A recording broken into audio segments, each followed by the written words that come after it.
Էրիկ Օհանյանի համար այս հաղթանակին զուգահեռ լուրջ խնդիրներ են առաջացել։ Օլիմպիավանի փակվելուց հետո հրահանգիչն ու նրա սաները զրկվել են մարզումները շարունակելու հնարավորությունից։ Ծնողները մարզումների համար գումար են վճարել, սակայն այժմ չեն կարող օգտվել ծառայությունից։ Իսկ Օհանյանի խնդիրը միայն մարզումների դադարեցմամբ չի սահմանափակվում։ Նա օլիմպիավանից աշխատավարձ չի ստանում, բայց շարունակում է վճարել հիփոթեկային վարկը, որը ձևակերպվել է օլիմպիավանի աշխատակիցների համար նախատեսված ծրագրով։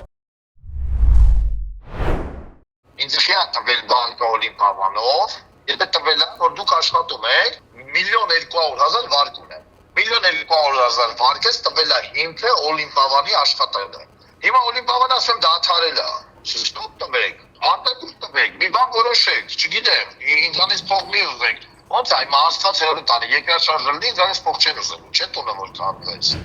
Հիմա քեստը եղել է, նույն պատմությունը իմ հետ եղել է, ես ինչ անեմ։ Օհանյանն անկեղծանում է, քանի որ իրենց հարկադիր պարապուրդի չեն ուղարկում, բայց գումար են գանձում, այս պահին գրավատան ճանապարհին է։ Մոտ 70 մարզիչ կա օլիմպիավանում, բոլորը նույն խնդիրն ունեն։ Ազգային ժողովի երիտասարդության և սպորտի հանձնաժողովի նախագահ Սիսակ Գաբրիելյանը մեկնաբանում է, թե մարզումների վայրը փոխելու առաջարկներ եղել են և մարզիչներին, և սաներին։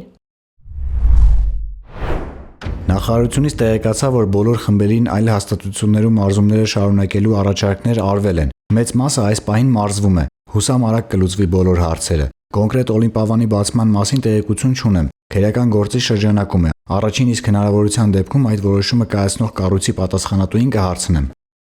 Մեկ շաբաթ է անցել այս գրառումից, վիճակը նույնն է։ Երեմի որդին լողի և խառը մարտարվեստի է հաճախել օլիմպիավանում։ Հայրը 110,000 դրամ է վճարել 3 ամսվա փաթեթի համար։ Ասում է, տղաս մեկ ամսից էլ քիչ հասցրեց հաճախել մարզադպրոց։ Երեմի պնդմամբ իրենք ևս որևէ առաջարկ պետական մարմիններից չեն ստացել։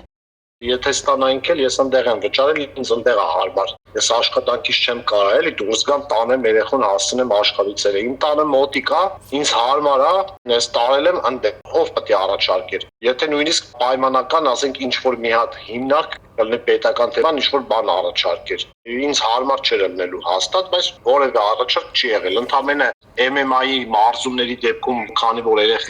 որոշ երեխեք մրցումների էին, ստիպված մարզիկը իմ տեղեկություններով, ինչքան որ ես եմ հասկացել, խնդրելա ասելա ովքեր որ մրցումների են առաջարկում եմ գան ուրիշ զալ, պարապենք այդ մրցումները պրավալ չտանք, մինչև հասկանանք ինչ է լինում։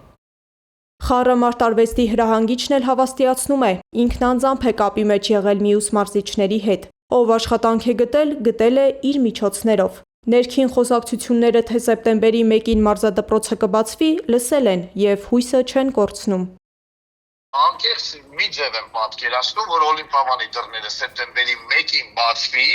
ասեն գնացեք դուք ձեր աշխատանքին, դուք ձեր աբոնեմենտները լրացնելու։ Ուրիշ ձև չեմ պատկերացնում, որ կարա լինի։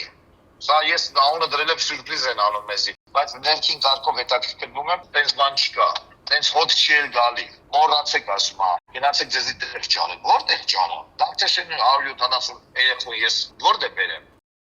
170-ը միայն խառը մարտարվեստի սաներն են, օլիմպիավան հաճախողների ընդհանուր թիվը մոտ է 1000-ին։ Կրթության, գիտության, մշակույթի և սպորտի նախարարությունից հայտնեցին, հարցը իրենց չի առնչվում։ Մուլտի վելնես մարզասրահի պետականացվելուց և Երևան վելնես դառնալուց հետո պատասխանատվությունը Երևանի քաղաքապետարանն է կրում։ Օլիմպիավանի ճակատագրի մասին փորձեցինք համայնքային իշխանությունից ճշտել։ Պարզվեց, օլիմպիավանը դուրս է նաև նրանց իրավասությունից։ Թե այս փուլում մարզասրահի հաճախորդը որ պետական կառույցից պետք է առաջարկ ստանար, դեռ պարզ չէ։